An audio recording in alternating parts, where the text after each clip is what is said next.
အားလုံးမင်္ဂလာပါကျွန်တော်ဗျာဒိတ်ကျန်းလေ့လာခြင်းနဲ့ပြန်လည်ပြမအကျိုးဆိုပါရစေဗျာဒိတ်ကျန်းဖွဲ့စည်းပုံလေးကိုကျွန်တော်ပြန်ပြမအနေငယ်ဝင်ပြပေးလို့ရတယ်အခန်းကြီး1ကဗျာဒိတ်ကျန်းအခန်းကြီး1ကနေ22ထိရှိပါတယ်အဲ့တော့အခန်းကြီး1ကနေ့တိုင်းနဲ့ရည်ရွယ်ချက်တွေဖော်ပြထားတာဖြစ်ပြီးတော့အခန်းကြီး2နဲ့3ကတော့အသင်းတော်9ပါးအကြောင်းကိုတွေ့ရမှာဖြစ်တယ်အခန်းကြီး4နဲ့5ကတော့ဗျာဒိတ်တော်အရင်မြစ်ဘဲကနေလာတယ်လဲဆိုတော့ကောင်းကင်မြင်ကွင်းကိုဖော်ပြပေးတာဖြစ်တယ်အခန်းကြီး6နဲ့9ကတော့ကျမ်းတအုပ်လုံးဒီဗျာဒိတ်ကျမ်းအစအဆုံးကမာရိကပုံစံလိုမျိုးကိုဒီဖော်ပြ summarize ပေါ့နော်ဒီခြုံငုံပြီးတော့မှဖော်ပြပေးတယ်အခန်းကြီး8 9 17เนาะ10မဟုတ်ဘဲနဲ့8 9 17မှာပါတဲ့အကြောင်းအရာတွေကတတိပေးပြီးမှုတ်တဲ့တပူးမှုတ်ခြင်းတွေကိုဖော်ပြတာဖြစ်တယ်အခန်းကြီး10 17ကျော်ပြီးတော့မှ12 13 14 15 16ကျော်ပြီးတော့မှ19 18ကြတော့ဖြစ်ရဆုံမှတ်လို့ခေါ်တဲ့ interlude intersectionနော်ဂျာကာလာမှာဖြစ်ပျက်တဲ့အရာတွေဒါမှမဟုတ်အရင်တော့ဖြစ်ပျက်တဲ့အကြောင်းအရာတွေနော်ဝင်ပြီးတော့မှကြော်ညာလိုမျိုးနော်ပြန်ပြောင်းပြောပြတဲ့အဖြစ်ပျက်တွေဖြစ်တယ်အခန်းကြီး16နဲ့19ကြတော့အမျက်တော်ဖလားရယ်ပြီးတော့မှသခင်ခရစ်တော်ကဘယင်တကာရဲ့ဘယင်သခင်တကာရဲ့သခင်နဲ့သူ့ရဲ့တတ်တော်နဲ့အတူစစ်တိုက်ခြင်းနဲ့ပြီးတော့မှအမျက်တော်ဖလားသွန်လောင်းခြင်းတွေ့ရမယ်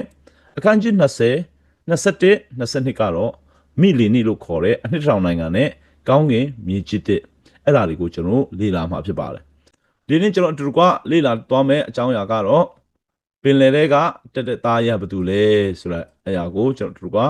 လေ့လာသွားဖို့ဖြစ်ပါတယ်ပင်လယ်နား၌တဲပေါ်မှာငါရက်၍သားရဲတကောင်တီခေါင်း9လုံးဂျိုဆယ်ချောင်းဤတကွဂျိုပေါ်၌တရဖူဆယ်စုကိုဆောင်းလျက်ခေါင်းပေါ်၌လည်းဘုရားသခင်၏အတေတော်ကိုရှုတ်ချသောနာမရှိလျက်ပင်လယ်တဲကတက်တီကိုမြင်၏ကဲဒီကောင်မတို့တတိထားမိလားမသိဘူးကဘာမြေကြီးဟာနှစ်ခုပဲရှိတယ်ကဘာမြေကြီးဖွဲ့စည်းပုံပင်လယ်နဲ့မြေကြီးပဲရှိတယ်ရေနဲ့ကုန်းမြေကို electrical အနည်းနဲ့တင်စားပြီးမှကျွန်တော်အနေဖွင့်မယ်ဆိုရင်လူအမျိုးမျိုးနဲ့ဖျားသခင်ရွေးကောက်ထားတဲ့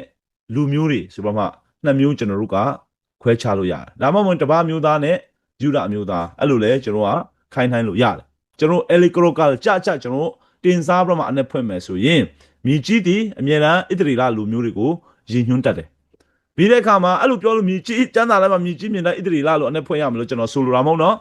အဲ့တော့ပင်လဲဆိုရင်လူအမျိုးမျိုးဆိုတော့ကိုအမြဲတမ်းမြတ်တော်ဘုရားညွှန်တတ်တယ်အဲ့တော့ဒီထဲမှာကျွန်တော်ကြည့်တဲ့အခါမှာ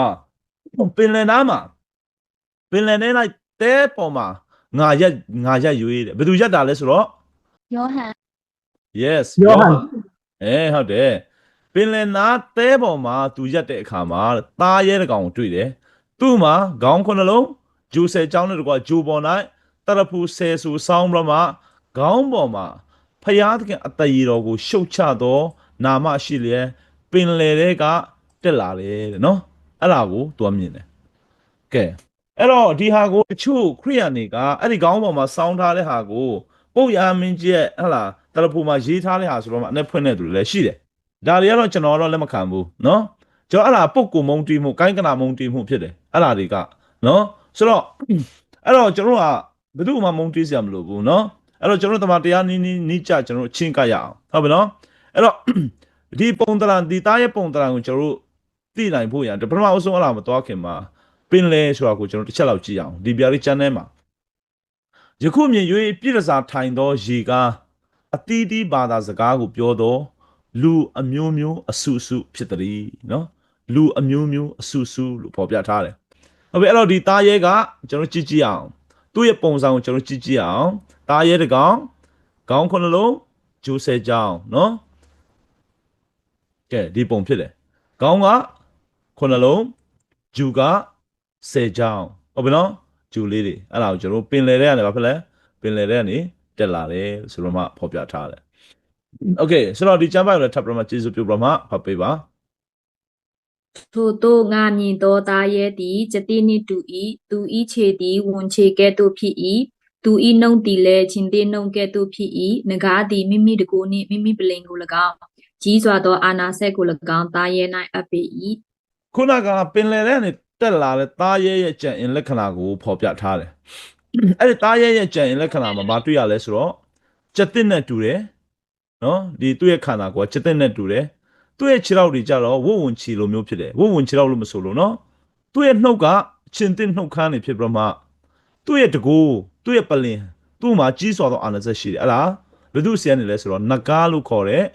စာလံနော်နဂါဆိုတာဘယ်သူပြောလဲစာလံတရုတ်နိုင်ငံမဟုတ်တော့နဂါဆိုတာဟုတ်ပြီနော်အဲ့တော့တရုတ်တွေကနဂါကိုတော့အရန်သုံးတာပေါ့ကွယ်ဆိုတော့ဒါပေမဲ့ဒါစာလံကိုပြောတာဖြစ်တယ်စာလံကမိမိတကူနဲ့မိမိပလင်ကို၎င်းကြီးစွာသောအာဏာစက်ကို၎င်းတားရဲ၌အပ်ပေးတယ်လို့ပြောတယ်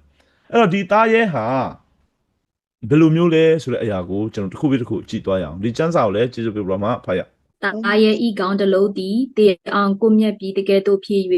တေစေသောတန်ချက်သည်ပျောက်လျက်ရှိ၏မြေကြီးသားအပေါင်းတို့သည်တာရဲ့နောင်သို့လိုက်၍အံ့ဩကြ၏ထိုတာရဲ့၌အာနာဇက်ကိုအပ်ပေသောနဂါကိုကိုးကွယ်ကြ၏တာရဲ့ကိုလည်းကိုးကွယ်၍အဘယ်သူသည်တာရဲ့နှင့်တူသည်အဘယ်သူသည်သူကိုစစ်ပြိုင်နိုင်သည်ဟုပြောဆိုကြ၏ထိုတာရဲ့သည်လည်းကြီးစွာသောစကားကို၎င်းဖျားသခင်ကိုပြစ်မှားသောစကားကို၎င်းပြောတတ်သောနှုတ်နှင့်ပြည့်စုံ၍လ40လပတ်လုံးစီရင်ရသောအခွင့်ကိုရ၏ဘုရားသခင်ကိုပြစ်မှားသောစကားအပြင်နာမတော်နှင့်တဲတော်ကို၎င်းကောင်းကင်သားတို့ကို၎င်းပြစ်မှားခြင်းကနှုတ်ကိုဖွင့်ထား၏တန်ရှင်သူတို့ကိုစစ်တိုက်၍နိုင်ရသောအခွင့်ကိုရ၏အတီးအတီးဘာသာစကားကိုပြောသောလူအမျိုးအနွယ်ခတ်သိမ်းတို့ကိုအုပ်ဆိုးရသောအခွင့်ကိုလည်းရ၏ကိုမြတ်သောတိုးတငယ်၏အသက်စာဆောင်၌ကပ္ပဦးကပင်စည်းမဝင်သောမြေကြီးသားပေါင်းတို့သည်တာရက်ကိုကိုးကွယ်ကြ၏နာရှိသောသူမြည်ဒီကကြားပါစေ ကဲဒီမှာဘယ်လိုဆုံးသတ်ထားလဲဆိုတော့နားရှိသောသူမြည်ဒီကကြားပါစေလို့ဆုံးသတ်ထားတယ်အဲ့တော့ဘယ်သူဒီမှာပဲဒီကြားတတ်သောနားရှိတယ်လေနော်ခရိယန်ထဲမှာကျွန်တော်ပြောပြမယ်နော်ခရိယန်တွေထဲမှာလူနှမျိုးရှိတယ်ကယ်တင်ခြင်းရသောခရိယန်နဲ့ကယ်တင်ခြင်းမရသောခရိယန်ကယ်တင်ခြင်းရတဲ့ခရိယန်တွေမှာကြားတတ်သောနားရှိတယ်နော်ကယ်တင်ခြင်းမရတဲ့ခရိယန်တွေမှာယာတတ်သောနားပဲရှိတယ်ဟုတ်ပြီနော်အဲ့တော့ကယ်တင်ခြင်းမရတဲ့ခရိယန်တွေကသူတို့ကြားချင်တာပဲကြားမှာဖြစ်တယ်တမန်တရားနဲ့ညီသလားမညီဘူးလားဆိုတော့လုံးဝထည့်တွက်မှာမဟုတ်ဘူးအဲ့ဒါယာတတ်သောနားရှိတဲ့သူကအများစုကယ်တင်ခြင်းမရတဲ့သူတွေအားလုံးကယာတတ်သောနားရှိတယ်ခရိယန်ဖြစ်လည်းပဲနော်အဲ့လိုပြောလို့ကယ်တင်ခြင်းရတဲ့သူလည်းနာယာတတ်သောနားမရှိဘူးလို့မဆိုလိုဘူးသူတို့တွေဇာတိနော်ဇာတိအလိုကိုလိုက်မိကယ်တင်ခြင်းရတဲ့သူလည်းတခါလေယာတတ်သောနားရှိမိနိုင်တယ်ဒါပေမဲ့သခင်ခရစ်တော်ကပြောထားတယ်ငါသူတို့သည်ငါစကားတန်ကိုကြား၍ငါနောက်သို့လိုက်တတ်၏ခရစ်တော်ဤသူတွေကဘာဖြစ်လဲကြားတတ်တယ်ဆိုဘာရှိတာလဲဝိညာဉ်နာရှိတယ်နာရှိတော်သူမြည်ဒီကကြားပါစေဆိုတာကကျွန်တော်တို့ရဲ့เนาะဒီခေါင်းမှာเนาะဘေးရဲ့ခေါင်းမှာတတ်ထားတဲ့နှစ်ရွက်ကိုပြောတာမဟုတ်ဘူးဝိညာဉ်နာရှိတဲ့သူကိုပြောတာဖြစ်တယ်ဒါဆိုရင်ညီကောင်မောင်တို့ဒီကျမ်းစာကိုကျွန်တော်ကြည့်တဲ့အခါမှာဘယ်လိုအဆုံးသတ်ထားတယ်လဲဆိုတော့နာရှိတော်သူမြည်ဒီကကြားပါစေအာမင်အသင်းတော်9ပါးကိုသုံးတဲ့အခါတိုင်းမှာလည်းပဲဘယ်လိုစကားသုံးထားတယ်လဲအဆုံးသတ်တိုင်းမှာနာရှိတော်သူမြည်ဒီကကြားပါစေအဲ့တော့ဒီစကားလုံးဟာနာရှိတော်သူမြည်ဒီကကြားပါစေဆိုတဲ့စကားလုံးဟာချစ်ရတဲ့ညီကောင်မောင်တို့ယုံကြည်သူကိုပဲပြောတာဖြစ်တယ်အသင်းတော်ကိုပဲပြောတာဖြစ်တယ်အသင်းတော်9ပါးကြောင့်ဗျာဒိတ်ကျမ်းခန်းကြီးနဲ့အခန်းကြီး3ကိုကျွန်တော်လေ့လာတဲ့အခါမှာအသင်းတော်ပေါ်မှာသခင်ဖျားနှစ်သက်တဲ့အရာတမန်အသင်းတော်တမန်ပေါ်မှာသခင်ဖျားနှစ်သက်တဲ့အရာတမန်ပေါ်မှာသခင်ဖျားမနှစ်သက်တဲ့အရာအသင်းတော်ထဲမှာဖြစ်ပျက်တဲ့အရာတွေကိုသခင်ဖျားဖော်ပြတယ်ပြီးတဲ့အခါမှာအဆုံးသတ်တိုင်းမှာနာရှိတော်သူမြည်ဒီကကြားပါစေအဲ့တော့အသင်းတော်ရဲ့အတိုင်းဝိုင်းထဲမှာနာရှိတဲ့သူလည်းရှိတယ်နာကောက်တဲ့သူလည်းအပူရှိမှာပေါ့နော်အပူလက်ဆောင်နာကောက်တဲ့သူလေးလည်းရှိတတ်တယ်နာတော့ရှိတယ်ဒါပေမဲ့အဲ့ဒါနာကောက်နေတာနော်အဲ့တော့နာရှိတော်သူနဲ့နာမရှိတော်သူဝိညာဉ်နာမရှိတော်သူအဲ့တော့အသင်းတော်9ပါးမှာဖခင်တုံတင်တဲ့အခါမှာနာရှိတော်သူမြည်ဒီကကြားပါစေလို့အမြဲတမ်းတုံတင်တယ်အဲ့တိုင်းပဲဗျာဒိတ်ကျမ်းအခန်း73ကိုကျွန်တော်ကြည့်တဲ့အခါမှာသားရဲနဲ့ပတ်သက်ပြီးမှသခင်ဖခင်ကတတိပေးတဲ့အခါမှာနာရှိတော်သူမြည်ဒီကကြားပါစေဆိုတော့မှယုံကြည်သူတွေကိုတတိပေးထားတာဖြစ်တယ်ဒါဆိုရင်ဒီသားရဲကာလသားရဲဟာယုံကြည်သူတွေနဲ့ပတ်သက်မှာမဟုတ်ဘူးယုံကြည်သူတွေနဲ့တွေ့ရမှာမဟုတ်ဘူးဆိုရင်နာရှိတဲ့ယုံကြည်သူတွေကိုသခင်ဖခင်ကကြားဖို့တတိပေးဖို့ဖော်ပြပေးဖို့လိုအပ်သလားလိုအပ်သလားမလိုအပ်ဘူးနော်အဲ့တော့ကျွန်တော်တို့ကျမ်းစာတကြောင်ချင်းစီတပိုက်ချင်းစီတလုံးချင်းစီဟာအရေးကြီးတယ်ဘာဖြစ်လို့လဲ ကြံဖန်ပြီးတော့တစုံတစ်ယောက်ကစိတ်ကူးရင်ပြီးရေးထားတာမဟုတ်ဘူးကျွန်တော်တို့အပြစ်တွေအသေးခံအသွေးသွန်းလောင်းတကြူခံရှင်ပြန်ထမြောက်ပြီးမှကောင်းငင်ဘုံစည်းစိမ်ကိုစွန့်ပြီးမှကျွန်တော်တို့အတွက်အသေးခံနဲ့ကဲတင်တဲ့သခင်ခရစ်တော်ရဲ့နှုတ်ထွက်စကားတွေဖြစ်တယ်ငါစကားတည်မဲလို့အာမခံတဲ့ဖခင်ရဲ့စကားဖြစ်တယ်အာမင်ဒါကြောင့်တပိုက်ချင်းစီတလုံးချင်းစီဒီအင်မတန်မှအရေးကြီးတယ်ကျွန်တော်တို့ရှောက်ပြောတဲ့စကားလုံးပေါင်းတသိန်းထက်သခင်ခရစ်တော်မိန့်တော်မူတဲ့စကားလုံးတစ်လုံးတည်အင်မတန်မှနှိုင်းလို့မရအောင်အရေးကြီးတာဖြစ်တယ်ဒါကြောင့်ဒီမှာပြောထားလဲဆိုတော့နာရှိတော်သူမြည်ဒီကကြားပါစေလို့ပြောတဲ့အတွက်ကြောင့်ဒီသားရဲနဲ့ပတ်သက်တဲ့အရာဒီကျွန်တော်ကျမတို့သိဖို့အင်မတန်မှအရေးကြီးတယ်ဟုတ်ပြီနော်အဲ့လောက်ထိနော်သဘောပေါက်ဖို့လိုအပ်တယ်အဲ့တော့အဲ့ဒီသားရဲခေါင်းတစ်လုံးမှာဒါအသေးစိတ်ကျွန်တော်ဖွင့်ပြရင်အရန်ချသွားမယ်သားရဲခေါင်းတစ်လုံးကတည်အောင်ကွက်မြက်ပြီးတကယ်သူဖြစ်တယ်လို့ပြောတယ်ကဲသားရဲရှိတယ်ပြီးတော့မှသူ့မှာဘာလို့ရှိလဲခေါင်းအများရှိတယ်တစ်လုံးလဲမုံတော့ခေါင်းဘယ်နှလုံးရှိလဲဘယ်သူမှမိလဲသားရဲခေါင်းဘယ်နှလုံးရှိလဲခေါင်း9လုံးရှိတယ်သားရဲမှာခေါင်း9လုံးရှိတယ်ပြီးတော့ဂျိုး10ချောင်းရှိတယ်ကုံအင်က4ခုကိုတစ်ကောင်ထဲမှာဖွဲ့စည်းထားတာဖြစ်တယ်အဲ့တော့သားရဲခေါင်းတစ်လုံးဆိုတာကနိုင်ငံတစ်နိုင်ငံကိုလည်းကိုစားပြုတယ်ပြီးတော့ရှင်ဘရင်တပားကိုလည်းကိုစားပြုတယ်အရန်ကျယ်ပြန့်တယ်နော်သားရဲလို့ပြောရင်ကျွန်တော်တို့အရင်တော့ကျွန်တော်ဘယ်လိုတင်လဲဆိုတော့သားရဲဆိုတာဒီသားရဲဆိုတာအကောင်ကြီးကိုလူတယောက်တော်ဆွဲတာအန်တီခရစ်ဘယ်သူပေါ့ကွာကြိုပြီးမှပြောတာရှိတတ်တယ်သားရဲမှာခေါင်း9လုံးပါတယ်အဲ့တော့သူ့ရဲ့အင်္ဂါရှိသေးတယ်ခေါင်း9လုံးဒီနိုင်ငံ9နိုင်ငံခေါင်းဆောင်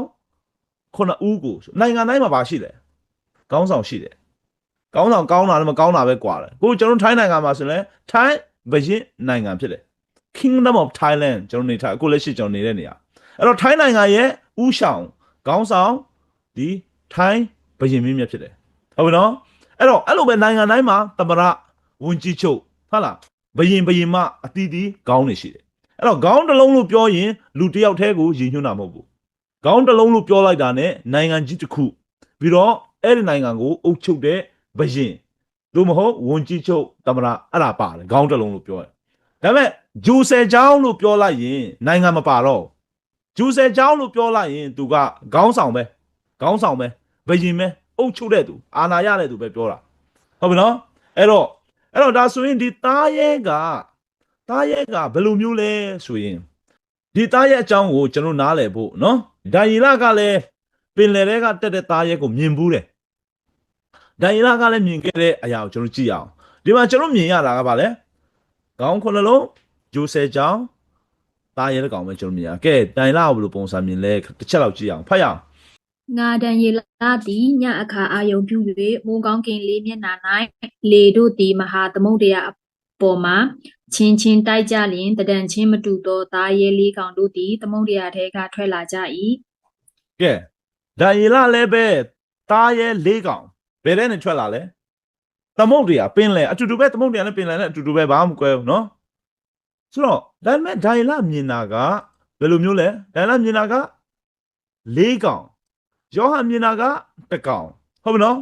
ယောဟန်မြင်တာကတစ်ကောင်ဒိုင်လာမြင်တာကလေးကောင်ဟုတ်လို့ဆိုတော့ကဲဘာလဲဆိုတော့ကိုကျွန်တော်ဒိုင်လာမြင်တဲ့အရာကိုကျွန်တော်တစ်ချက်လောက်နော်ဒါဒိုင်လာမြင်တဲ့အရာလေးကောင်တစ်ကောင်တည်းအနေနဲ့မတက်လာတော့တစ်ကောင်ချင်းစီအနေနဲ့တက်လာပထမသားရဲကချင်းတင်နဲ့တူတယ်တဲ့လူတွေကသားရဲကဝုတ်ဝုံတာတွေကသားရဲကကျက်တင်နဲ့တူတယ်စရုပ်ထသားရဲကကြောက်မဲ့ဖွယ်ဖြစ်တယ်အဲ့ဒီဒိုင်လာခန်းကြီး9ကိုအချိန်ရရင်ဖတ်ပါအဲ့ဒီမှာထူးခြားတဲ့သားရဲ2ကောင်ပိုပြီးထူးခြားတဲ့သားရဲ2ကောင်ရှိတယ်အဲ့တော့ကျက်တစ်ကခေါင်း3လုံးရှိတယ်ကျက်တစ်မှာခေါင်း3လုံးပါလာပြီးတော့မှsorry ကျက်တစ်မှာခေါင်း4လုံးပါတယ်ခေါင်း3လုံးအပူပါလာခေါင်း4လုံးပြီးတော့မှစရုပ်ထသားရဲကြတော့ဂျူဆယ်ချောင်းအပူပါလာနော်အဲ့တော့သားရဲ4ကောင်လို့ပြောရင်ခေါင်းအားလုံးမှာခေါင်းရှိတယ်ဒါပေမဲ့ကျက်တစ်မှာ4လုံးရှိတဲ့အတွက်ကြောင့်သူတို့ခေါင်းအားလုံးပေါင်းလိုက်ရင်ခေါင်း9လုံးဖြစ်တယ်အဲ့တော့တရာငါအချင်းတစ်တရာဝုတ်ဝန်တရာကျက်တစ်တရာပြီးတော့မှစရုပ်ထသားရဲမှာဂျူဆယ်ချောင်းစရုပ်ထသားရဲကဘာလဲဆိုတော့သူနော်ကျွန်တော်ဘာပုံစံလဲဆိုမသိရအောင်ဒီကျမ်းစာကိုလည်းကျေးဇူးပြုလို့မှာဆက်ဖတ်ပေးပါ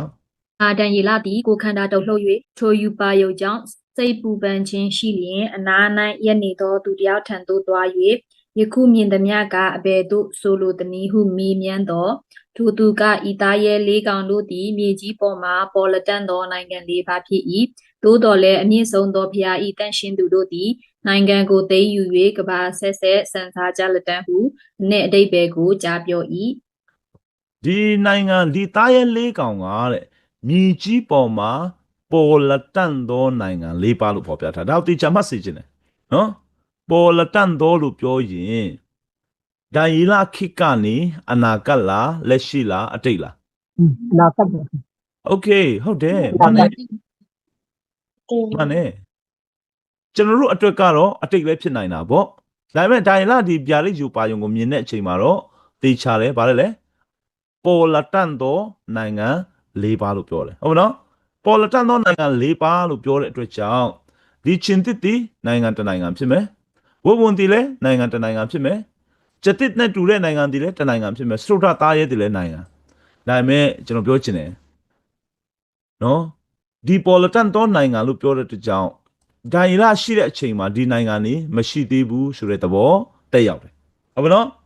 အဲ့တော့ဒါရီလာလက်ထက်မှာနေဘူခဒ်နေဇာရဲ့နော်ဒီဘာဘလုန်အင်ပါယာရှိတယ်ရှိပြီးပြီဒါရီလာလက်ထက်မှာအဲ့ဒီဗျာဒိတ်ယူပါယုံရတဲ့အချိန်ဆိုရင်ဘီလာရှာဇာလက်ထက်မှာရတဲ့ယူပါယုံဖြစ်တယ်အဲ့တော့ဘီလာရှာဇာဆိုတာကဘာဘလုန်အင်ပါယာရဲ့ဇတ်သိမ်းပိုင်းနောက်ဆုံးဘုရင်ဖြစ်တယ်၄လပဲအုပ်ချုပ်ရတယ်အဲ့ဒီဘီလာရှာဇာလက်ထက်မှာရတဲ့ယူပါယုံဖြစ်တဲ့အတွက်ကြောင့်ဒီချင်းတစ်တီဘာဘလုန်ဖြစ်နိုင်လားဒီချင်းတစ်ကဘာဘလုန်ဖြစ်နိုင်လားမဖြစ်နိုင်ဘူးမဖြစ်နိုင်ဘာဖြစ်လို့လဲပေါ်လက်တန့်သောနိုင်ငံ၃ပါးလို့မပြောဘူးနိုင်ငံအချို့လို့မပြောဘူးနိုင်ငံတစ်ပါးလို့မပြောနိုင်ငံ၄ပါး၄ပါးလုံးကပေါ်လက်တန့်လို့ပြောတဲ့အတွက်ကြောင့်ဒိုင်လက်ထက်မှာဒီ၄ပါးရမရှိကြအောင်အဲ့တော့ဒီတကောင်ဒီနိုင်ငံတစ်နိုင်ငံတည်းလည်းဖြစ်နိုင်တယ်လို့နိုင်ငံအများကြီးနဲ့ဖွဲ့စည်းထားတဲ့နိုင်ငံပေါင်းချုပ်အသင်းကြီးလိုမျိုးဒါမှမဟုတ်ကိုလက်သမက်ကလိုမျိုးဟုတ်လားဒါမှမဟုတ်ဆိုဗီယက်ပြည်ထောင်စုလိုမျိုးအရှေ့တောင်အာရှလိုမျိုး G7 လိုမျိုးဟုတ်လား BRICS လိုမျိုး UAE လိုမျိုးဟုတ်လားနိုင်ငံပေါင်းမြောက်များစွာနဲ့ဖွဲ့စည်းထားတာလည်းဖြစ်နိုင်တယ်နော်အဲ့တော့အများစုကဝက်ဝင်ဆိုရင်ရုရှားဆိုဗီယက်ပြည်ထောင်စုဖြစ်နိုင်တယ်လို့ခန့်မှန်းကြတယ်ဖြစ်လဲဖြစ်နိုင်တယ်မဖြစ်နိုင်တာလည်းဖြစ်နိုင်တယ်တချို့ကနော်ကျွန်တော်ဒါယူရိုပနော်ဒီဥရောပသမဂ္ဂနိုင်ငံလို့လည်း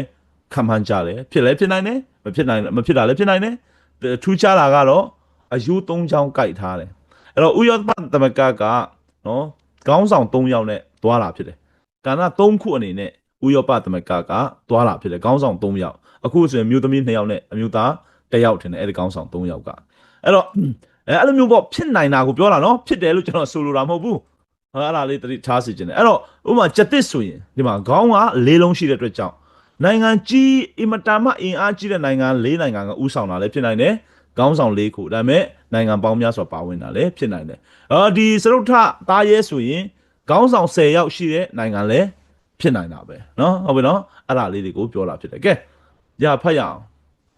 တည်တွင်လူအများတို့နှင့်ပြည်ညီဖွဲ့ခြင်းရှိ၍ထိုတည်တဝက်တွင်ဤပူဇော်ခြင်းနှင့်ဆက်ကပ်ခြင်းကိုပပျောက်စေလိမ့်မည်ယုံရှာဖွယ်သောအရာဤအထုပေါ်သို့ဖြက်စီသောသူသည်ရောက်၍စီရင်ဆုံးဖြတ်သောတုတ်တင်ပယ်ရှင်းခြင်းသည်ပျက်စီးအပ်သောသူတို့ကိုမလွှမ်းမိုးမိတိုင်အောင်ထို့သို့ဖြစ်လိမ့်မည်ဟုကြားပြော၏အဲ့တော့တတရင်မှာလူအများနဲ့ပြည်ရင်ဖွဲ့လိုက်တာပြည်ရင်ဖွဲ့လိုက်တယ်ဒီစရုပ်ထသားရဲကကြံတဲ့သားရဲတွေနဲ့ပြည်ရင်ဖွဲ့လိုက်တဲ့အတွက်ကြောင့်အခုနကသားရဲ၄ကောင်ကတကောင်နဲ့ဖြစ်သွားတာဒီမှာချင်းတစ်နဲ့တူတဲ့အရာကဒီမှာခေါင်းတစ်လုံးထဲမှာသွားပေါင်းတယ်ဝက်ဝင်နဲ့တူတဲ့ဟာခြေထောက်ပိုင်းမှာချက်တစ်နဲ့တူတဲ့ဟာကခန္ဓာကိုယ်ပိုင်းမှာနော်အဲ့ဒါကဒီတည်င်းလို့ခေါ်တဲ့ခစ်ရောက်တဲ့အခါမှာစတုထသားရဲကအားလုံးကိုပေါင်းလိုက်တယ်နော်အားလုံးကိုပေါင်းလိုက်တယ်ဟုတ်ပြီနော်အဲ့တော့ဒိုင်ရီလာကမြင်တဲ့အချိန်မှာအားလုံးပေါင်းတဲ့အရာကိုမမြင်သေးဘူးနိုင်ငံတစ်ပါးစီနဲ့၄နိုင်ငံဖြစ်မယ်ဒါပေမဲ့တစ်ခုပြီးတစ်ခုဖြစ်မှာနော်တစ်ခုပြီးတစ်ခုနောက်ဆုံးမှာဖြစ်မှာကစတုထမြောက်သားရဲဒါပေမဲ့အဲ့ဒီစတုထမြောက်သားရဲကသူ့အရင်ဖြစ်တဲ့သားရဲတွေကိုသူကပဋိညင်ဖွဲ့ပြမှာဖြစ်တယ်အဲ့လာကိုတည်င်းမှာလို့ဖော်ပြထားတယ်အဲ့လာလေးတွေကိုကျွန်တော်တစ်ခုချင်းစီကျွန်တော်ကြည့်သွားရအောင်နော်အနည်းငယ်လေးပေါ့နော်ဒီဟာလေးကိုကျွန်တော်နားလည်ဖို့ဒီဟာလေးဖတ်ရအောင်နော်ဒါဖတ်ပေးပါနော်လွန်ကျူးခြင်းအမှုကိုစီတား၍အပြစ်ကိုတစိတ်ခတ်စေခြင်းက၎င်းဒုစရိုက်အပြစ်ကိုဖြေရှင်း၍ ထာဝရကုသိုလ်ကိုတွင်စေခြင်းက၎င်းဗျာဒိတ်ယူပါယုံနှင့်အနာဂတ်ဗျာဒိတ်တော်တို့ကိုတစိတ်ခတ်၍အလွန်တန့်ရှင်းသောအရာဌာနကိုလိမ့်စေခြင်းက၎င်းတည်င်း80ကိုတင်ဤအမျိုးသားချင်းအဖို့နှင့်တင်ဤတန့်ရှင်းသောမြို့အဖို့ဆုံးဖြတ်ခြင်းရှိ၏ထိုကြောင့်ယေရုရှလင်မြို့ကိုတဖန်တီထောင်ပြုစုစေခြင်းကအမိန့်တော်ရှိသည့်နေ့မှစ၍ခရစ်တော်သခင်ဤလက်ထက်တိုင်အောင်ခုနှစ်တည်င်း60နဲ့တည်င်းကြလိမ့်မည်ဟုတိမှတ်နားလည်လောအနောက်ရှက်ခံရသောကာလ၌မြို့လန်းကိုတဖန်တီထောင်ပြုစုရမည်ဟုစီရင်ဆုံးဖြတ်ခြင်းရှိ၏ တင်ဤအမျိုးသားချင်းလို့ပြောရင်ဂျူးလူမျိုးတွေကြီးပဲလို့ကျွန်တော်ပြောလို့မရဘူးဘာလို့ဘာလို့ပြောလို့မရတာလဲဆိုတော့ယေရမိအနာဂတ်ကျမ်းထဲမှာဘာဖော်ပြထားလဲဆိုတော့နောင်ကာလ၌ဣသရေလအမျိုးသားတို့အားငါပေးလက်တန်သောပရိညင်တရားသစ်ဟုမူကားလို့ပြောထားတယ်အဲ့ဒီဣသရေလလူမျိုးတွေကိုပေးလက်တန်သောပရိညင်တရားသစ်ကိုဟိဘဲခန်းကြီး8နဲ့ဟိဘဲခန်းကြီး10မှာအသင်းတော်ကိုပြောတာဖြစ်တယ်ဆိုတာကိုဖော်ပြထားတယ်အဲ့တော့အဲ့လိုဂျူးလူမျိုးတင်ဤအမျိုးသားဣသရေလလို့ပြောလိုက်တာနဲ့ကျွန်တော်တို့ကတပားမျိုးသားနဲ့မဆိုင်ဘူးလို့ယူဆရင်ဘာဖြစ်သွားမလဲဆိုတော့ကျွန်တော်တချို့အရာတော်တော်များများလဲကျွန်တော်နဲ့လွဲသွားမှာဖြစ်တယ်အဲ့တော့ဒီမှာအရင်ဆုံးကျွန်တော်နားလည်ဖို့လို့အပ်တာတည်င်း80နော်ဒီတည်င်း80ရှိတယ်အဲ့ဒီတည်င်း80ဆိုတာကတည်င်းဆို week အပတ်ပေါ့အပတ်80ဖြစ်တယ်အပတ်80ဖြစ်တော့အဲ့ဒီအပတ်80ကို3ပိုင်းခွဲတယ်နော်3ပိုင်းခွဲတယ်ပထမပိုင်းကဘာလဲဆိုတော့9တည်င်းနဲ့62တည်င်း9တည်င်းအရင်ပြီးတော့မှ62တည်င်းအဲ့လောက်တစ်ချက်လောက်ကျမ်းစာတွေတစ်ခုပြီးတစ်ခုဖတ်ရအောင်နော်ထိုတည်င်း60နဲ့တည်င်းလုံးပြီးမှခရစ်တော်သည်အခွင့်မရဘဲအသေးသက်ခြင်းကိုခံရလိမ့်မည်ထိုနောက်မှလာသောသခင်ဤလူတို့သည်မြို့တော်ကို၎င်းတန်ရှင်ရာဌာနကို၎င်းဖြိုဖျက်ကြလိမ့်မည်ရေလွှမ်းမှုသောအဖြစ်ဆုံးရှုံးခြင်းဖြစ်လိမ့်မည်အစိုးတိုင်အောင်စစ်တိုက်ခြင်းပျက်စီးရာနှင့်ဆိုင်သောစီရင်ဆုံးဖြတ်ခြင်းရှိလိမ့်မည်ကဲဟုတ်ပြီဒီမှာခဏလေးရပ်ပေးပါခဏလေးရပ်ပေးပါထိုတည်င်း62တည်င်းလုံးပြီးမှခရစ်တော်သည်အခွင့်မရဘဲအသေးသက်ခြင်းကိုခံရမယ်လို့ပြောတယ်ဒါဆိုရင်62တည်င်းမတိုင်ခင်မှာပါရှိတယ်ဆိုခုနတည်င်းဆိုတဲ့အဖြစ်ပြည့်စုံမယ်62တည်င်းလည်းပြည့်စုံမယ်အဲ့ဒီ62တည်င်းလုံးပြီးမှခရစ်တော်ကအခွင့်မရဘဲအသေးသက်ခြင်းကိုခံရလိမ့်မယ်ဒါဆိုရင်ယူလေးလွယ်လေးနဲ့နော်ကျွန်တော်တမိုင်းတစ်ခုချင်းစီကိုကျွန်တော်ချပြမယ်ဆိုပို့ပြီးရှုပ်ထွေးသွားမယ်ဒါကြောင့်အလွယ်ကူဆုံးနားလည်လို့ရတဲ့နည်းလမ်းကျွန်တော်ပြောပြမယ်ခုနတည်င်းနဲ့62တည်င်းဖြစ်တဲ့69တည်င်းကခရစ်တော်အသေးမခံမီမှာပြည့်စုံခဲ့ပြီဟုတ်ပြီနော်အဲ့လိုနားလည်ရမယ်ဘာလို့လဲဆိုတော့62တည်င်းလွန်ပြီးမှဘယ်သူလဲခရစ်တော်ကအခွင့်မရပဲအသေးသက်ချင်းခံရမယ်ခရစ်တော်အသေးသက်ချင်းခံရလားခံရတယ်လေဝါကလိုက်မှာအဲ့ဒါကျွန်တော်အပြစ်တွေဖြစ်တယ်အဲ့တော့ခရစ်တော်အသေးသက်ချင်းခံရမယ်အဲ့တော့9တည်င်းနဲ့62တည်င်းကပြည့်စုံခဲ့ပြီဟုတ်ပြီနော်9တည်င်းနဲ့62တည်င်းကပြည့်စုံခဲ့ပြီဖခင်သခင်ကဘယ်နှတည်င်းကိုပေးတာလဲဆိုတော့တည်င်း80ကိုပေးတာဖြစ်တယ်တည်င်း80ကိုပေးတာဖြစ်တယ်တည်င်း80မှာပထမ9တည်င်းပြီးတော့62တည်င်း9တည်င်းအရင်ဖြစ်ပြမယ်ပြည့်စုံမယ်ပြီးမှ62တည်င်းအဲ့ဒါတွေကျွန်တော်တို့နောက်ဆုံးသောကာလကိုပေါင်းပြီးတော့တင်တဲ့အခါကျွန်တော်ပြန်ရှင်းပြမယ်အဲ့တော့9တည်င်းနဲ့62တည်င်းပြည့်စုံပြီးမှခရစ်တော်တဲ့အခွင့်မရပဲအသေးသက်ခြင်းကိုခံရမယ်ဆက်ဖတ်ရအောင်အပိုင်ငယ်20ခုတည်င်းတွင်လူအများတို့နှင့်ပဋိညာဉ်ဖွဲ့ခြင်းရှိ၍ထိုတည်င်းတဝက်တွင်ရည်ပူဇော်ခြင်းနှင့်ဆက်ကပ်ခြင်းကိုပပျောက်စေလိမ့်မည်ယွန်ရှာဖွဲ့သောအရာဤအထုပေါ်သို့ဖြက်စီသောသူသည်ရောက်၍စီရင်ဆုံးဖြတ်သောတုတ်တင်ပယ်ရှင်းခြင်းသည်ပျက်စီးအပ်သောသူတို့ကိုမလွမ်းမိုးမိတိုင်အောင်ထိုတို့ဖြစ်လိမ့်မည်ဟုကြားပြော၏ခုနတည်င်းနဲ့62တည်င်းပြည့်စုံပြီးမှခရစ်တော်အသေးသက်ချင်းခံရမယ်အဲ့ဒါကြားထဲမှာဝင်တယ်ပြီးမှတည်င်းဖြစ်ပြမယ်အဲ့ဒီတည်င်းမှာဘာဖြစ်မှာလဲဆိုတော့ပရိညင်ဖွဲ့မယ်တည်င်းမှာပရိညင်ဖွဲ့မယ်အဲ့တော့တည်င်းဆိုတာ9နှစ်ဖြစ်တယ်နော်တည်င်းတဝက်လို့ပြောရင်3နှစ်ခွဲအဲ့တော့ပထမအဲ့ဒီတည်င်းဆိုတဲ့အစရောက်တာနဲ့သူကဘာလုပ်မှာလဲဆိုတော့ပရိညင်ဖွဲ့မယ်ဒါကိုပြောတာဖြစ်တယ်နော်ဒီစတုထသားရဲကသူ့အရင်ဖြစ်တဲ့နိုင်ငံတွေအားလုံးကိုသူ့ရဲ့လက်အောက်မှာပရိညင်ဖွဲ့လိုက်တဲ့အတွက်ကြောင့်၄ကောင်ကဘာဖြစ်သွားလဲတကောင်နဲ့ဖြစ်သွားတာဖြစ်တယ်နော်အဲ့တော့ဒါ9နှစ်ရဲ့အစသည်သူတို့ပရိညင်ဖွဲ့ခြင်းနဲ့စတင်တာဖြစ်တယ်ဒါ69တရင်ကဒီမှာပြည့်စုံပြီနော်9တရင်နဲ့62တရင်ပေါင်းတော့69တရင်တော့9ဖြစ်ပြီးမှ60နဲ့ပြီးမှခရစ်တော်အခွင့်မရပဲအသေးခံတယ်ပြီးမှလာတော့သခင်လူတို့သည်မြို့တော်နဲ့တန်ရှင်းအောင်ဖြိုဖျက်မယ်အဲ့ဒါ AD 90မှာပြည့်စုံတယ်ထို့နောက်မှာမရှိသေးလဲဆိုတော့အဆုံးတိုင်အောင်စစ်တိုက်ခြင်းဟလားအဆုံးတိုင်အောင်စစ်တိုက်ခြင်းပျက်စီးရနဲ့ဆိုင်သောစီရင်ဆုံးဖြတ်ခြင်းရှိမယ်ဒါဒီနှစ်ခုကဘာကိုပြောချင်တာလဲဆိုတော့တစိတ်ဒုတိယတစိတ် တာရတစိတ်စရုပ်ထတစိတ်ကဒါပဲအဆုံးထိပါရှိမှလဲဆိုတော့စစ်တိုက်ခြင်းရှိမယ်ပျက်စီးခြင်းနဲ့ဆိုင်တဲ့အရာတွေရှိမယ်အစာကောင်းပါခြင်းနဲ့ယောဂါတွေအဲ့ဒါတွေကိုပြောတာနော်အဲ့တော့အဲ့ဒါတွေရှိမှဖြစ်တယ်အဲ့တော့ခုဒီမှာကျွန်တော်ကြည့်တဲ့အခါမှာ62တရင်လွန်ပြီးမှခရစ်တော်အသေးခံတယ်အဲ့ဒီ90လုံးကမြို့တော်နဲ့တန်ရှင်းဌာနကိုဖြိုဖျက်ကြတယ်ဂျူးလူမျိုးတသန်းတရက်ထဲမှာတည်တယ် Joseph ရဲ့တမိုင်းဖော်ပြချက်ရအဲ့ဒါကို the day of siege လို့ခေါ်တယ်နော်အဲ့ဒီနေ့မှာဂျူးလူမျိုးတသန်းတည်တယ်မြို့တော်ကိုမိရှုဖျက်ဆီးတယ်ဗိမာန်တော်လည်းမိရှုဖျက်ဆီးတယ်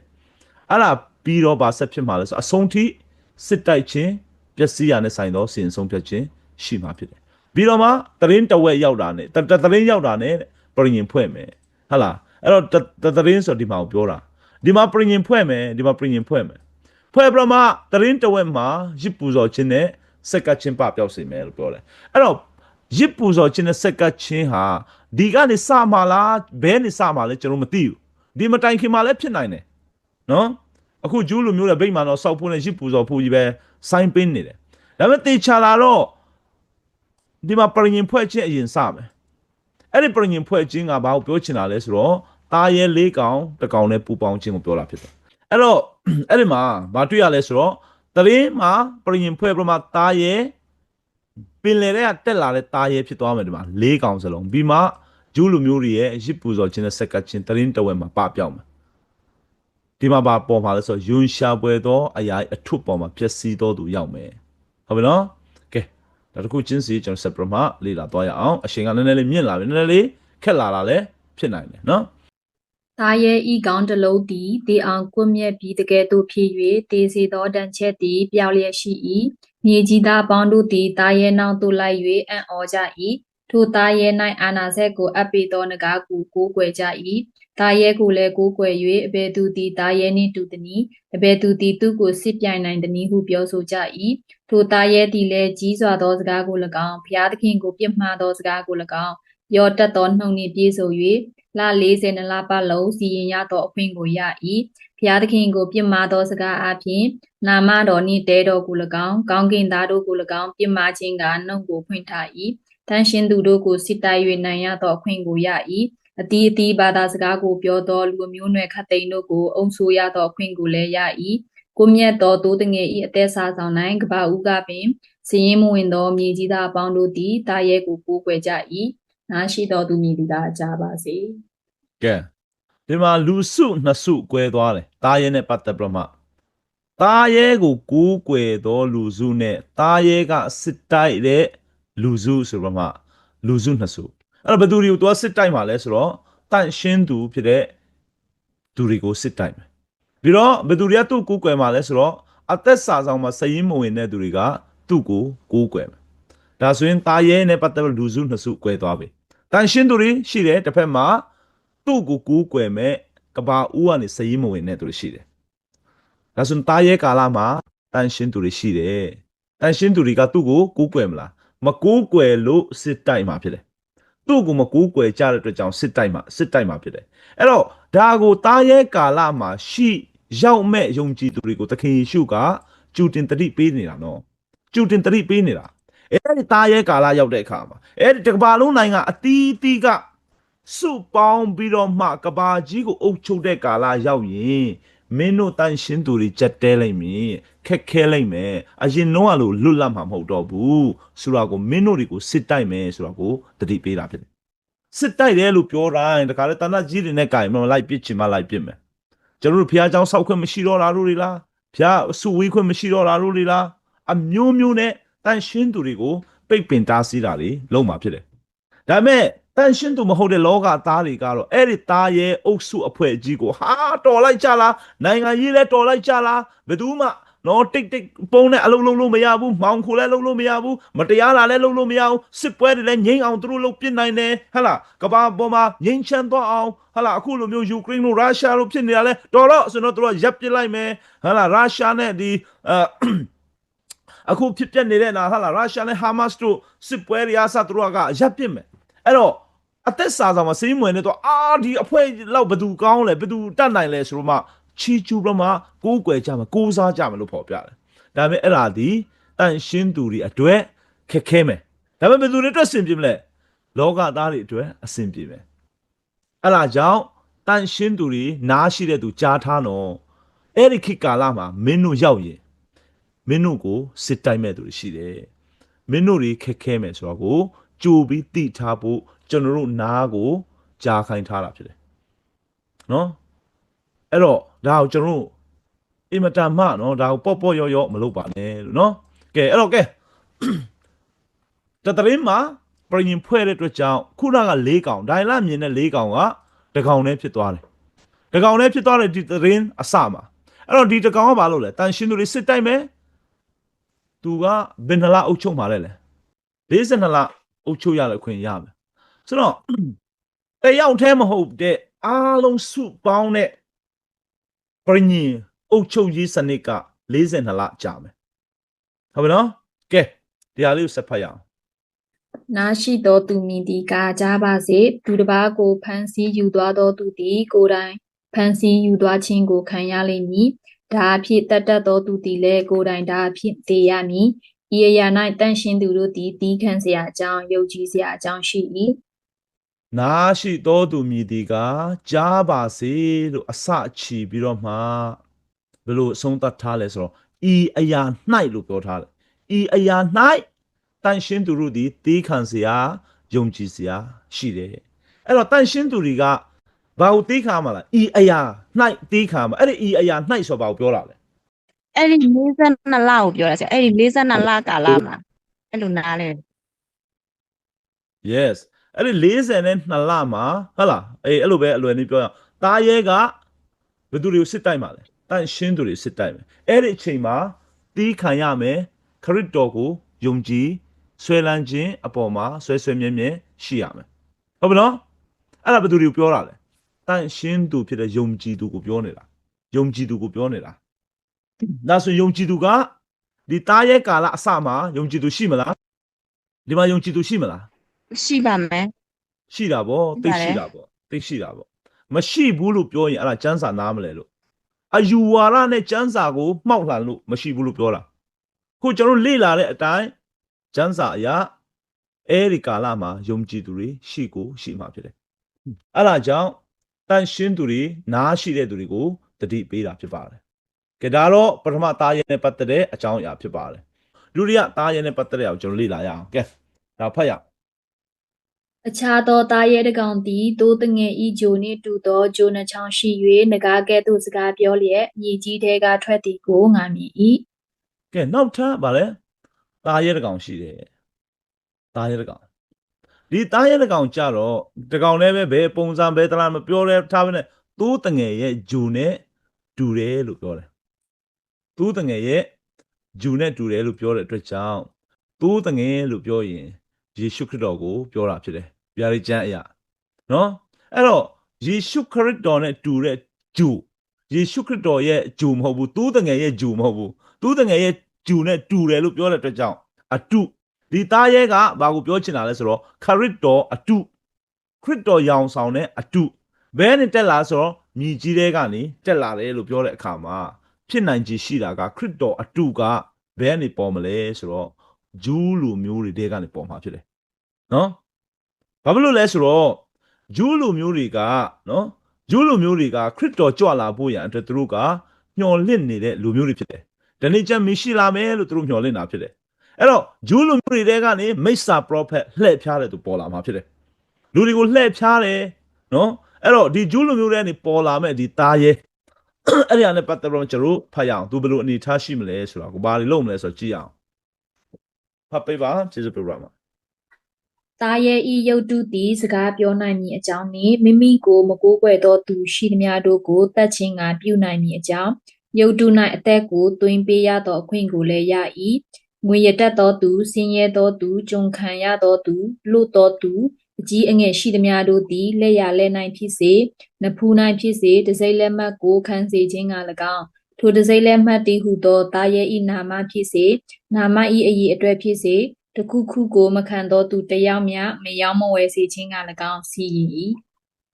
ထိုသားရဲသည်သူအရင်ဖြစ်သောပထမသားရဲဤအာနာဆက်ရှိသည်များကိုသုံးဆွဲ၏တေစေသောတန်ချက်ပျောက်ခဲ့ပြီးသောပထမသားရဲကိုမြေကြီးမှဆ၍မြေကြီးသားတို့သည်ကိုးကွယ်စေခြင်းကပြု၏ ကြီးစွာသောနမိတ်လက္ခဏာတို့ကိုလည်းပြ၏လူတို့မျက်မှောက်၌ကောင်းကင်ကမြေကြီးအပေါ်သို့မီးကိုဆင်းစေ၏ပထမသားရဲ့ရှေ့၌ပြပိုင်သောနမိတ်လက္ခဏာတို့အပြင်မြေကြီးသားတို့ကိုလှည့်ဖြာ၏ဒါနှင့်ခုတ်သောတန်ချက်ကိုခံရ၍အသက်ရှင်သေးသောသားရဲ့ဤရုပ်တုကိုလှုပ်စေခြင်းကမြေကြီးသားတို့ကိုမှားထား၏ ကျေဟုတ်ပြီသူကအဲ့ဒီသားရဲကသူ့အရင်ဖြစ်တဲ့သားရဲရှိတယ်ပထမသားရဲသူ့ရဲ့အာဏာစက်ရှိသမျှကိုတုံးပလိုက်တာတုံးပြမသူ့ကိုသူလှုပ်တာမဟုတ်ဘဲနဲ့အဲ့ဒီသားရဲဒဲကခေါင်းတစ်လုံးနော်အဲ့ဒီမှာတေစီတဲ့ဒဏ်ချက်ပျောက်ပြီးတဲ့ပထမသားရဲကိုတဲ့မြည်ကြီးသားတဲ့ကူးကွယ်ဖို့ရန်အတွက်သူကအစပြမအလုပ်လုပ်ပြီးလှည့်ဖျားတယ်သူ့ရဲ့နမိတ်လက္ခဏာအံဩစရာနော်ကောင်းကင်ကနေမြည်ကြီးပေါ်မှာမီးကိုဆင်းသက်စေတယ်ဒါရဲ့ရှိမှာပြပိုင်တဲ့နမိတ်လက္ခဏာမြည်ကြီးသားကိုလှည့်ပြားတယ်ဒါနဲ့ခုတ်တဲ့တန်ချက်ရှိတယ်လို့ဖော်ပြထားတယ်အဲ့တော့ဒီမှာဆိုရင်ကျွန်တော်တို့ကြည့်မယ်ဆိုရင်သူကဘယ်လိုလုပ်လဲဆိုတော့တာရဲ့ရုပ်တုကိုလုပ်တယ်စကားပြောအောင်လုပ်တယ်သူ့ကိုမကူးကွယ်တဲ့သူတွေကိုတတ်ဖို့ပြုနိုင်အောင်ရုပ်တု၌အသက်သွင်းရတဲ့အခွင့်ကိုရတယ်ဆိုတော့တာရဲ့ရုပ်တုကိုသူကစိုက်ထူလိုက်တာဖြစ်တယ်ဆိုတော့ပထမတာရဲ့ကသူ့အရင်မှာဖြစ်တယ်အဲ့တော့ဒီတာရဲ့က42လလောက်ကြာတဲ့အခါမှာဒီဒုတိယသားရဲကမြည်ကြီးတဲ့နေပေါ်လာပြီးတော့မှပထမသားရဲရဲ့ရုပ်တုကိုစိုက်ထူလိုက်တာဖြစ်တယ် တတိတင်းတွင်လူအများတို့နှင့်ပြည်ညင်ဖွဲ့ချင်းရှိ၍ထိုသတင်းတဝက်တွင်ရေပူဇော်ခြင်းနှင့်ဆက်ကပ်ခြင်းကိုပပျောက်စေလိမ့်မည်ယွန်ရှာဖွဲ့သောအရာဤအထုပေါ်သို့ဖြက်စီသောသူသည်ရောက်၍စီရင်ဆုံးဖြတ်သောတုတ်တင်ပဲရှင်ခြင်းသည်ပျက်စီအပ်သောသူတို့ကိုမလွမ်းမိုးမိတိုင်အောင်ထိုသို့ဖြစ်လိမ့်မည်ဟုကြားပြော၏ ကဲဒီမှာကျွန်တော်ကြည့်တဲ့အခါမှာတသတင်းတွင်လူများနဲ့ပြည်ညင်ဖွဲ့တယ်သတင်းတဝက်ရောက်တဲ့အခါမှာရစ်ပူဇော်ခြင်းနဲ့ဆက်ကပ်ခြင်းကိုပပျောက်စေပြီးတော့ဘာဖြစ်သွားလဲယွန်ရှာဖွဲ့သောအရာအထုပေါ်သို့ဖြက်စီသောသူရောက်တယ်ဖြက်စီတဲ့သူရောက်တယ်နော်ဖြက်စီတဲ့သူရောက်ပြီးတော့မှဒီတုတ်တင်ပဲရှင်ခြင်းကပျက်စီးအပ်သောသူတွေကိုမလွှမ်းမှုအကုန်လုံးမလွှမ်းမှုတဲ့အထိတောက်လျှောက်အဲ့လိုဖြစ်သွားမယ်တဲ့ဒါဆိုရင်ဒီအရာကဒါတုတ်တင်ဖြက်စီးခံရမယ်သူတုတ်တင်ပဲရှင်ခံရမယ်သူဖြစ်တယ်ဒါပေမဲ့ဘယ်သူတွေကိုသူအရင်လွှမ်းမိုးနိုင်မှာလဲဆိုတော့ပျက်စီးအပ်တဲ့သူတွေကိုသူကအကုန်လုံးလွှမ်းမိုးမှာပျက်စီးအပ်တဲ့ကဘာအောနဲ့အသက်စာဆောင်မှာစေးမွေတဲ့သူတွေအားလုံးကတားရဲကိုကိုးကွယ်မယ်မြေကြီးသားအားလုံးကတားရဲကိုကိုးကွယ်တဲ့အတွက်ကြောင့်အားကိုးတဲ့အတွက်ကြောင့်ဒီမိစ္ဆာပရောဖက်ပေါ်လာတဲ့အခါမှာတားရဲရုပ်ထုကိုတည်ပြီးမှတန်ရှင်းရဌာနမှာဗိမာန်တော်မှာရစ်ပူဇော်ခြင်းကိုဖယ်ပြီးတော့ရစ်ပူဇော်တဲ့နေရာဆိုတော့ဗိမာန်တော်ပဲရှိတယ်အဲ့ဒီဗိမာန်တော်မှာတားရဲရုပ်ထုကိုတည်လိုက်မှာဖြစ်တယ်တားရဲရုပ်ထုတည်လိုက်မှာဖြစ်တယ်အဲ့တော့တမိုင်းကိုကျွန်တော်ပြန်ကြည့်တဲ့အခါမှာ Antiochus Epiphanes လို့ခေါ်တဲ့ Greek Alexander တည်တဲ့အခါမှာသူ့ရဲ့ဘူချုပ်၄ဦးကနိုင်ငံတော်ခွဲဝေတယ်အဲ့ဒီတည်းကနေ Antiochus ရဲ့သားတစ်ယောက်က Antiochus ဆိုတဲ့ဘူချုပ်ကလည်းနာမည်ရရတယ်အဲ့မှာသူက Egypt ကနေ Israel ကိုသိမ်းပိုက်တယ်သိမ်းပိုက်ပြီးတဲ့နောက်မှာနော် BC 168လောက်ရောက်တဲ့အခါကျတော့သူ့ရဲ့သား Antiochus Epiphanes ၄လို့ခေါ်တယ်သူက BC 168မှာဂျူးရီရဲ့ဗိမာန်တော်ခုဒီယေရုပါလတို့ဆောက်လုပ်ခဲ့တဲ့ဒီသခင်ခရစ်တော်လောကကိုကြွလာတော့ကရှိခဲ့တဲ့အဲ့ဒီဗိမာန်တော်အဲ့ဒါယေရုပါလနဲ့ယောရှုတို့ဆောက်ခဲ့တဲ့ဗိမာန်အဲ့ဒီမှာ BC 168မှာခရစ်တော်မလာမီ BC 168မှာဇုသဆိုတဲ့ဖျားရုပ်တုဗိမာန်တော်တန်ရှင်းဆုံးဌာနမှာတည်ခဲ့ဖူးတယ်တန်ရှင်းဆုံးဌာနမှာတည်ပြီးတော့မှအဲ့ဒီရှိမှာရှိတဲ့ကြီးဝါရှိပလင်ပေါ်မှာဝက်ကိုရစ်ပူဇော်တယ်ဒီမှာဣသရေလလူမျိုးတွေကိုအရှိဖျားမလှီးခိုင်းတော့ဣသရေလလူမျိုးတွေကိုပြင်ရင်ဆုံးခိုင်းတယ်အဲ့ဒီချိန်မှာဣသရေလလူမျိုးမြောက်များစွာပြင်ရင်ဆုံးကြတယ်အဲ့တော့အဲ့ဒီပြီးတော့မှဒီမီကာဘီ revolt လို့ခေါ်တယ်ယူဒမီကာဘီနဲ့သားတွေရဲ့ဒေါ်လာဥဆောင်ပုံကမှုအပြင်သူတို့ကပြန်ပြီးတော့မှမောင်းထုတ်နိုင်တဲ့အတွက်ကြောင့် BC 166လောက်မှာနော်အဲ့ဒီဗိမာန်တော်တန်ရှင်းရင်ပြန်လုံနိုင်ခဲ့ကြတယ်အဲ့ဒီရုပ်တုတွေကိုဖယ်ရှားခဲ့ကြတယ်အဲ့ဒီ Antiochus Epiphanes လုတ်ခဲ့တဲ့အရာကအဲ့ဒီဒိုင်နာမှာပေါ်ပြထားတဲ့ဒီလိုမျိုးတဏှိကြံဖြစ်မယ်ဆိုတဲ့အရာအတွက် intro ပဲ intro ဆိုတာကတကယ်မဖြစ်ခင်မှာကြိုတင်ပြီးမှအရေးကနေပေါ်ပြခဲ့တာဟုတ်ပြီနော်အဲ့တော့ခရစ်တော်မလာခင်မှာလည်းတစ်ချိန်အရေးအနေနဲ့ Antiochus Epiphanes အားဖြစ်ခဲ့ပြီးအဲ့တော့ဒီဟာကနောက်တစ်ချိန်မှာပြန်ဖြစ်လာအောင်ပါအဲ့ဒါကအနာဂတ်အဲ့ဒီနောက်တစ်ချိန်ပြန်ဖြစ်မဲ့အရာကြတော့ဘယင်တပါးလည်းမဟုတ်တော့ဘဲနဲ့တကဘာလုံးအဖွဲ့အစည်းကြီးရဲ့ခေါင်းအဲ့ဒီခေါင်းရဲ့ရုပ်ထုကိုဒီမိစ္ဆာပရောဖက်ကဂျူးတွေကနေထွက်ပေါ်မဲ့ antichrist သူလည်း antichrist ပဲသူတို့လည်း antichrist ပဲ antichrist ကြီးပဲအကုန်လုံးက anti ဆိုတဲ့အဓိပ္ပာယ်ကပါပြောချင်တာလဲဆိုတော့စန့်ကျင်သူ christ ဆိုတာကခရစ်တော် ဟုတ်ပြီနော်အဲ့တော့ဒီတာရဲကိုဒီမိစ္ဆာ prophet က promote လုပ်ပြမှာသူ့ရဲ့ရုပ်တုကိုလုပ်ပြမှာကိုးကွယ်ခိုင်းမှာဖြစ်တယ်ကဲဆက်သွားရအောင် ထိုကာလ၌တင်းအမျိုးသားချင်းတို့၏အမှုကိုစောင့်သောအရှင်ကြီးမိတ်ခေလာသည်ပေါ်လာလိမ့်မည်လူမျိုးတစ်စုံတစ်မျိုးများဖြစ်သည့်ကာလမှစ၍ထိုကာလတိုင်အောင်မဖြစ်စဖူးသောဆင်းရဲဒုက္ခကပ်ကာလသည်ရောက်လိမ့်မည်ထိုကာလအခါစာဆောင်၌စီရင်ဝင်သည်များသောတင်း၏အမျိုးသားချင်းတို့သည်ကဲလှခြင်းသို့ရောက်ကြလိမ့်မည် ကဲဒီမှာဗာပြောထားလဲထိုကာလဆိုတာဒါကိုပြောတာအဲ့ဒီကာလမှာတဲ့တင်းအမှုကိုစောင့်တော့တင်းရဲ့မျိုးသားချင်းရဲ့အမှုကိုစောင့်တော့မိခိလပေါ်လာမယ်ကဲမိခိလကဂျူးလူမျိုးတွေအမှုပဲစောင့်လာလားဣသရေလလူမျိုးတွေအမှုပဲစောင့်လာလား no ကောင်းကင်တမန်မင်းတွေကယုံကြည်သူတွေရဲ့အမှုကိုစောင့်လာဖြစ်တယ်နော်ယုံကြည်သူတွေရဲ့အမှုကိုစောင့်လာဖြစ်တယ်အဲ့ဒီမှာပေါ်လာမယ်တဲ့လူမျိုးတစ်စုံတစ်ခုမြဖြစ်တဲ့ကာလမှာဆိုထိုကာလတိုင်မဖြစ်စဘူးသောဆင်းရဲဒုက္ခကပ်ကာလသည်ထိုကာလမှာရောက်မယ်အဲ့ဒါကိုပြောတာဘာကာလလဲဘာကာလရောက်မှာလဲလေဆင်းရဲဒုက္ခကပ်ကာလကျမ်းစာဘယ်လိုပြောထားလဲဒီကာလကိုအိတ်ကုန် ဆ ကြ င်းရဲ လား ဒုက္ခကပ်ကာလ ဘေးဒဏ်ကြီးကာလလားဆင်းရဲဒုက္ခကပ်ကာလလား ဆင်းရဲဒုက္ခကကလာ ဒုက္ခကကလာ ကျွန်တော်ကျမ်းစာအတိုင်းလေးအရင်ဆုံးပြောရအောင်နော်ကျမ်းစာလည်းအရင်ဆုံးပြောတတ်ဖို့လေ့ကျင့်ရအောင်ဆင်းရဲဒုက္ခကကာလရောက်မယ်တဲ့အဲ့ဒီကာလမှာတဲ့စာဆောင်မှာစရင်ဝင်နဲ့တင်ဤအမျိုးသားတွေကကဲလွှတ်ချင်းခံရမယ်ဟုတ်မနော်ကဲဆက်သွားရအောင်ဒါလေးဖတ်ပေးပါသခင်ခရစ်တော်ကိုယ်တိုင်ဒိုင်လပြောထားတဲ့ဒိုင်လမှာဖော်ပြထားတဲ့အကြောင်းအရာကိုအတည်ပြုသဘောတူတဲ့အရာကိုကြည့်အောင်ဖတ်ရအောင် ထိုကြောင့်ပရောဖက်ဒန်ယေလဟောသည့်အတိုင်းဖြည့်ဆည်းတတ်သောယွန်ရှာဖွယ်အရာသည်တန်ရှင်သောအယထာဏ၌စိုက်နေသည်ကိုသင်တို့မြင်ရလျင်ကျမ်းစာကိုကြည်တော်သူသည်နားလဲပါစေထိုတို့မြင်ရလျင်ယူဒပြည်၌ရှိသောသူတို့သည်တောင်ပေါ်သို့ပြေးကြစေ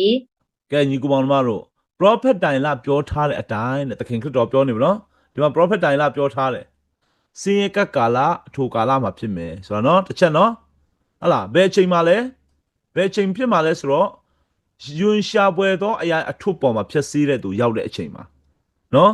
အဲ့တော့အလားဒီအဲ့ဒီကာလစင်ရကကာလလို့ပြောတယ်အဲ့တော့သခင်ခရစ်တော်ကဒီကျမ်းပိုက်နှစ်ခုလုံးကိုတစ်ခုတည်းနဲ့ချုပ်ထားတယ် prophet တိုင်လပြောထားသလိုယွန်ရှာပွဲသောအရာတန်ရှင်းရာဌာနမှာစိုက်ထူတာကိုသင်တို့မြင်ရလင်လို့ပြောတယ်ဒီမှာသင်တို့ဆိုတာတပည့်တော်တွေကိုပြောတာအချိန်မှာသင်တို့မြင်ရလင်တဲ့တပည့်တော်လည်းဘယ်သူတွေကိုစားပြုတာလဲယုံကြည်သူတွေကိုကိုစားပြုတယ်တပည့်တော်တွေကနော်တပည့်တော်လည်းယုံကြည်သူတွေကိုစားပြုတယ်သင်တို့မြင်လိုက်ရင်ကျမ်းစာကိုကြည့်တဲ့သူကနားလေတော့ကျမ်းစာကိုကြည့်တဲ့သူကအဲ့ဒီချိန်မှာယူရပြည်မှာရှိနော်ပြည်ယူရပြည်မှာရှိနော်ယူရပြည်မှာမရှိနော်ပြီးစရာမလိုဘူးပေါ့နော်ကဲဆက်ဖတ်ရအောင်ဘာကြောင့်လဲဆိုတော့ အကြောင်းမူကားကပ္ပဦးမဆ၍ယခုတိုင်အောင်မဖြစ်စဖူးနောက်၌လည်းမဖြစ်လက်တန့်သောကြီးစွာသောဒုက္ခသည်ထိုကာလ၌ဖြစ်လိမ့်မည်ထိုကာလတာရှည်လျင်အဘယ်သူမျှမလွတ်နိုင်ရာရွေးချယ်သောသူတို့အဖို့အလို့ငါထိုကာလသည်တိုလိမ့်မည် ကဲအဲ့ဒီကာလကြီးရှီကြလို့တော့လွယ်မှာမဟုတ်ဘူးတဲ့အဲ့ဒီကာလရှီလို့မရအောင်ဒါပေမဲ့ရွေးချယ်တဲ့သူတွေအတွက်တော့အဲ့ဒီကာလတူသွားမယ်လို့ပြောတယ်ဒီကာလတွေတူပဲဆိုလိုတာကစဉ်းစားကြည့်နော်ကဲသူတို့တွေတားရဲနဲ့မိစ္ဆာ prophet နဲ့ပေါင်းပြီးတော့မှဒီကပ္ပအာနာကြီးကတကဘာလုံးကိုကြိုးကင်တဲ့အချိန်မှာသူတို့က3-4-5-6နှစ်နဲ့ရက်တန့်ဖို့သူတို့ဆန္ဒရှိမလားငါတို့9နှစ်လောက်ပဲအုပ်ချုပ်မယ်လို့သူတို့ဆန္ဒရှိမလားဘယ်ကလားထာဝရသူတို့အုပ်ချုပ်ခြင်းမှာဖြစ်တယ်နော်အမြဲတမ်းအုပ်ချုပ်ခြင်းမှာဖြစ်တယ်သူတို့အာဏာဘယ်တော့မှရပ်တန့်ခြင်းမှာမဟုတ်ဘူးဒါပေမဲ့ဖခင်ကသူတို့မှန်းထားတဲ့သူတို့ကြံစီထားတဲ့အရာတွေကိုတူအောင်ဖြတ်ပြစ်မှာပြီးတဲ့အခါမှာဖခင်ရဲ့အစီအစဉ်တိုင်းဆက်လုံးလုံးမှာဖြစ်တယ်ဟုတ်ပြီနော်ကဲဒါဆိုရင်အဲ့ဒီကာလကိုဖခင်ကဘာဖြစ်လို့တူအောင်လို့ပြစ်လိုက်တာလဲဆိုတော့ရွေးချယ်တဲ့သူတွေအတွဲတဲ့ရွေးချယ်တဲ့သူတွေအတွဲဘာလို့ပေးလိုက်တာလဲတူအောင်ဒီကာလကိုတူအောင်ဖြတ်ပေးလိုက်တာသူတို့ကတော့ဘယ်ရက်ချင်မလဲဒါပေမဲ့ဖခင်ကဘာဖြစ်လဲဖြတ်ပေးလိုက်တယ်ဒါဆိုဒီရွေးချယ်တဲ့သူလည်းဘာတူလဲမတ်တဲ21-22မှာပြောတယ်ဒီရွေးချယ်တော်သူတို့ကဘာတူတွေလဲ ယုံကြည်သူတွေပါ ရွေးချယ်တဲ့သူတွေနဲ့ပတ်သက်ပြီးမှတမန်ကျမ်းစာကိုကျွန်တော်ကြည့်ရအောင်ရွေးချယ်တော်သူတို့ဆိုတာအင်္ဂလိပ်လို elect လို့ခေါ်တယ် elect Greek စကားလုံးက ekletos လို့ခေါ်တယ်ဆိုတော့ အသင်းတော်ဆိုတဲ့စကားလုံးဟာဂရိမှာ ecclesia လို့ခေါ်တယ် ecclesia ဆိုတာကကျွန်တော်တို့ဘာနဲ့တူလဲဆိုတော့ဟိုအမျိုးသမီးတွေဗျအာလူသွားဝယ်မယ်ဟဟလားဟိုလိန်မော်တီးသွားဝယ်မယ်မရွေးဘဲနဲ့မဝယ်ဘူးမိန်းကလေးလောက်ကြီးများလားမိန်းကလေးပဲရှိတယ်နော်လိန်မော်တီးတွေအားလုံးအတူတူပဲအဲ့ဒါအတူတူကိုရွေးဖြစ်အောင်ကိုရွေးတာပဲနော်ဆိုတော့ကျက်သွန်နေတူလဲရွေးမှာပဲသူတို့ကတော့အဲ့ဒီပုံစံတလုံးချင်းစီရွေးပြီးဘယ်ထဲထည့်တာလဲအိတ်ထဲထည့်လိုက်တာတလုံးချင်းစီထည့်ပြီးတော့မှယူရွေးသူလူချင်းတာရွေးတော့မှပါလေအိတ်ထဲထည့်လိုက်တာအဲ့တော့တလုံးချင်းစီယူတာကို eccletos လို့ခေါ်တယ်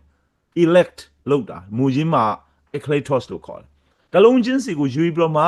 တနေရာထဲမှာစုရင် ecclesia အသင်းတော်လို့ခေါ်တယ်ဒါဆိုရင်ဒီမှာပေါ်ပြထားတဲ့ရွေးချယ်တော်သူတို့ကိုသူတို့ဆိုတဲ့စကားလုံးကအင်္ဂလိပ်လို elect လို့ခေါ်တယ်အဲ့တော့မဿဲ24-22မှာရွေးချယ်တဲ့သူတွေအတွက်ထိုကာလတူမယ်လို့ပြောထားတယ်ပြီးတော့မှမဿဲ24အငယ်24ထဲမှာအကြောင်းမူကားခရစ်တော်၏အယောင်ကိုဆောင်တော်သူနှင့်မိစ္ဆာပရောဖက်တို့သည်ပေါ်လာ၍ရွေးချယ်သောသူတို့ကိုပင်လှည့်ဖြားနိုင်လင်လှည့်ဖြားလောက်အောင်ကြီးစွာသောနမိတ်လက္ခဏာတို့ကိုပြုကြလိမ့်မယ်ဒါဆိုအဲ့ဒီကာလမှာဆိုရင်မိစ္ဆာပရောဖက်တွေပေါ်လာမယ်လို့ပြောတယ်ဘယ်လောက်တောင်မှနမိတ်လက္ခဏာကြီးမလဲဆိုတော့ရွေးချယ်တဲ့သူတောင်လှည့်ဖြားလို့ရရင်လှည့်ဖြားနိုင်လောက်တဲ့အထိလှည့်ဖြားခါနီးလောက်အထိပေါ့ကြီးစွာသောနမိတ်လက္ခဏာဖြစ်မယ်အဲ့လိုဆိုရင်တော့ရွေးချယ်တဲ့သူတွေလှည့်ဖြားခံရမှာမဟုတ်ဘူးဆိုတော့ကိုပြောချင်တာပြီးတော့မှ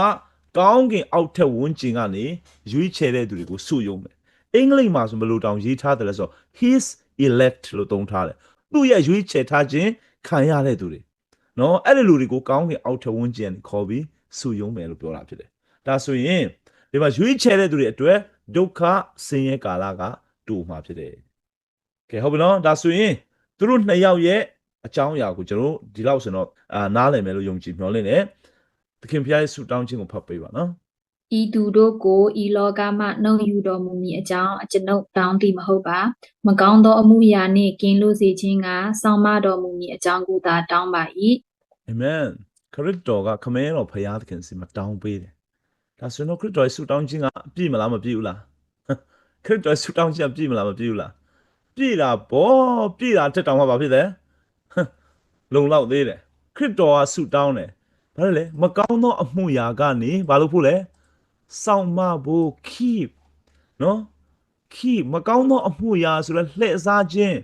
အဲ့ဒီလူရဲ့လက်ကနေကျွန်တော်ကိုစောင့်မဖို့ဒါဆိုရင်ခရစ်တော်ရဲ့ဆုတောင်းခြင်းအတိုင်းဖယားသခင်ကခမဲတော်ဖယားကကျွန်တော်တို့ကိုစောင့်မမှာဖြစ်တယ်လူအနေနဲ့တော့ခက်ခဲမှာပေါ့လောကသားတွေလိုနေခြင်းပဲဆိုတော့ခက်ခဲလိုက်မယ်ဒါပေမဲ့တင်ရယုံကြည်ခြင်းတီးခံခြင်းနဲ့ခရစ်တော်ရဲ့ယုံကြည်ခြင်းတရားပေါ်မှာသစ္စာရှိမယ်ဆိုရင်ဖယားသခင်ကအဲ့ဒီအရာတွေအားလုံးအတွက်တာဝန်ယူပြီးအောင်မတော်မှာဖြစ်ပါတယ်နောက်ထပ်ကြံပိုက်ဖတ်ရအောင်တင်တို့သည်ငါကိုအမိပြု၍ငြိမ်သက်ခြင်းရှိစေခြင်းကဤစကားကိုငါဟောပြောပြီးတင်တို့သည်လောက၌ဆင်းရဲဒုက္ခကိုခံရကြလိမ့်မည်သို့တော်လည်းမစိုးရိမ်ကြနှင့်ငါသည်လောကကိုအောင်ပြီဟုမိန့်တော်မူ၏ဒီမှာပြောထားလဲဆိုဆင်းရဲဒုက္ခလို့ပြန်ပြောတယ်နော်အဲ့ဒါကိုအင်္ဂလိပ်လို in the world you will have tribulation ဆိုတဲ့စကားလုံးကိုသုံးထားတယ်ဒီလောကမှာ tribulation လို့ခေါ်တယ်ဆင်းရဲဒုက္ခကိုသင်တို့ကြုံရမယ်ဒါပေမဲ့မစိုးရင်လည်းငါလောကကိုအောင်ပြီဟာလေယာလောကကိုအောင်ပြီကဲဒီကြမ်းပိုက်ထပ်ဖတ်ရအောင်တင်ဒီငါဤတီးခန့်ခြင်းနှင့်ဆက်ဆိုင်သောနှုတ်ကပတ်တရားကိုစောင့်ရှောက်သောကြောင့်မြေကြီးအပေါ်၌နေသောသူတို့ကိုစုံစမ်းစေခြင်းကလောကီနိုင်ငံအရရက်တို့ကိုနှံ့ပြလက်တတ်သောစုံစမ်းရာကာလတွင်တင့်ကိုငါစောင့်ရှောက်မည်တင့်ကိုငါစောင့်ရှောက်မည် keep ဒီစောင့်ရှောက်ဆိုတဲ့စကားလုံးကဒီမှာပြောထားတဲ့စောင့်ရှောက်ဆိုတဲ့စကားလုံးနဲ့အတူတူပဲဒီစောင့်မ keep လို့သုံးထားတဲ့အင်္ဂလိပ်လိုအဲ့တော့ဒီလောကနေနှုတ်ယူဖို့သူတို့ကိုဆူတောင်းတာမဟုတ်ပါဘူးတဲ့မနှုတ်ယူပါနဲ့စောင့်ပဲစောင့်မပါစောင့်ရှောက်ပါလို့ပြောတာဖြစ်တယ်အဲ့တော့နှုတ်ယူတယ်ဆိုတာအဲ့ဒီလောကမှာမရှိတော့အောင်ခေါ်သွားတာကိုပြောတာမလိုဘူးတဲ့ကိုတော့စောင့်မရတယ်အဲ့ဒီကာလမှာစောင့်မရတယ်ဒါကြောင့်ယေရှုခရစ်တော်မှာပြောထားလဲတင်ဒီတီးခံခြင်းနဲ့ဆက်ဆိုင်တဲ့နှုတ်ကပတ်တရားကိုစောင့်ရှောက်တော့ကြောင်းလို့ပြောထားတယ်တီးခံခြင်းနဲ့ဆက်ဆိုင်တော့နှုတ်ကပတ်ကိုစောင့်ရှောက်ရင်မြေကြီးပေါ်မှာနှံ့ပြလက်တတ်တဲ့စုံစမ်းရာကာလမှာမြို့ကစောင့်ရှောက်မယ်ဆိုတော့မှဂတိတော်ပေးထားတယ်သူ့ရဲ့အောင်မြင်ခြင်းက သူ့ဟာနဲ့သူအောင်မြင်နေတာမဟုတ်ဘဲနဲ့ကျွန်တော်တို့ကိုကြီးမားတဲ့ဒုက္ခစုံစမ်းခြင်းအဲ့ဒီတာရဲကာလမှာပင်လင်းကျွန်တော်တို့ကိုဆောင်းပါမှာဖြစ်တယ်ဟုတ်တယ်လူအနေနဲ့ရောင်းလို့မရတော့ဝယ်လို့မရတော့လူအနေနဲ့တော့တာရဲစစ်တိုက်ခြင်းခံရတယ်အဲ့ဒါလူဘက်ကပေးတဲ့ဒုက္ခတာရဲကပေးမဲ့ဒုက္ခဒါပေမဲ့ဖယားသခင်ဘက်ကလှုပ်ပေးမဲ့အရာကစောင့်မမယ်စောင့်ရှောက်မယ်လို့ဂရုပေးထားတာဖြစ်တယ်ဖယားသခင်ကိုယုံကြည်ဖယားတတ်နိုင်တယ်လို့ယုံကြည်ကျွန်တော်တို့ကြောက်ရင်လည်းပဲဘာစိုးရင်စရာရှိလဲဒီကျမ်းပိုက်ဖတ်ရအောင်တန်ရှင်းသူတို့ဒီတီးခံစရာအကြောင်းယုံကြည်စရာအကြောင်းတန်ရှင်းသူယုံကြည်သူကတီးခံပါယုံကြည်ပါနှုတ်ကပတ်တရားယုံကြည်ပါခရစ်တော်ရဲ့စကားကိုယုံကြည်ပါခရစ်တော်ရဲ့ဂရုတော်ကိုယုံကြည်ပါအခုကြုံနေရတဲ့ခက်ခဲအစီတာအဲ့ဒီတာရဲကာလရောက်ရင်လည်းပဲမယောင်းရမဝယ်ရလို့ဒုက္ခပေးရင်လည်းတီးခံပါယုံကြည်ပါတီးခံပါယုံကြည်ပါဒီဒုက္ခကိုတီးခံပါဖခင်ရဲ့စကားတော်ကိုယုံကြည်ပါသူတာဝန်ယူမယ်ငါရဲ့တီးခံခြင်းနဲ့ဆက်ဆိုင်တဲ့နှုတ်ကပတ်တော်မင်းဆောင်ရှောက်တဲ့အတွက်ကြောင့်အဲ့လိုမျိုးနှံ့ပြတဲ့ဆုံစားရကာလမှာမပူနဲ့မင်းကငါဆောင်ရှောက်မယ်ငါဟာလောကကိုအောင်တဲ့ဖခင်ဖြစ်တယ်လို့ပြောတယ်ငါစောင့်မမယ်လို့ပြောတဲ့ဖခင်ဖြစ်တယ်အာမင်အဲ့တော့ကျွန်တော်တို့ဟာအဲ့ဒီကာလရောက်တဲ့အခါမှာကျွန်တော်တို့တွေကြုံရမယ့်အရာကိုကြိုတွေးပြီးစိုးရင်စရာမလိုပါဘူးဖခင်သခင်ကဂရုပေးထားပြီးသားပါအဲ့ဒီသားရဲ့မိစ္ဆာပရောဖက်သူတို့ကိုဖခင်ကအဆုံးသတ်လိုက်မယ်ဖတ်ရအောင်ဒီကျမ်းပိုင် တာရဲမှဆ၍လောကီရှင်ဘုရင်တို့နှင့်သူတို့ဤဘိုချေများတို့သည်မြင်းစီတော်မူသောသူနှင့်ဘိုချေတော်ကိုစစ်တိုက်ခြင်းကဇီဝေကြသည်ကိုငါမြင်၏တာရဲကိုဖမ်းမိကြ၏တာရဲဤတစိမ့်လက်မှတ်ကိုခံ၍သူဤယုတ်တုကိုကိုးကွယ်သောသူတို့ကိုလှည့်ဖြား၍တာရဲရှင်၌နမိတ်များကိုပြတ်တတ်သောမိစ္ဆာပရောဖက်ကိုလည်းဖမ်းမိကြ၏အသက်ရှင်လျက်ရှိသောထိုသူနှစ်ဦးကိုကန်းနှင့်လောင်သောမိအိုင်ထဲသို့ချပစ်ကြ၏ကနဲ့လောင်နဲ့မီးအိုင်နဲ့ချအဲ့တော့ဒီမိစ္ဆာပရောဖက်ဆိုတဲ့ခေါင်းဆောင်ရဲ့နောက်ဆုံးဒီသားရဲ့တဲ့နော်ခေါင်းတစ်လုံးဖြစ်မှာပေါ့နော်အဲ့ဒါကိုဗာလဲသူတို့နှစ်ဦးကိုအရှင်လက်လက်ကနဲ့လောင်နဲ့မီးအိုင်နဲ့ချပြမှာဖြစ်တယ်သူတို့ကလောင်လျှောက်နော်တန်ရှင်းသူတွေကိုယာတက်ပါမနှင်းဆဲနိုင်ပါဘူးခဏလေးပါခဏလေး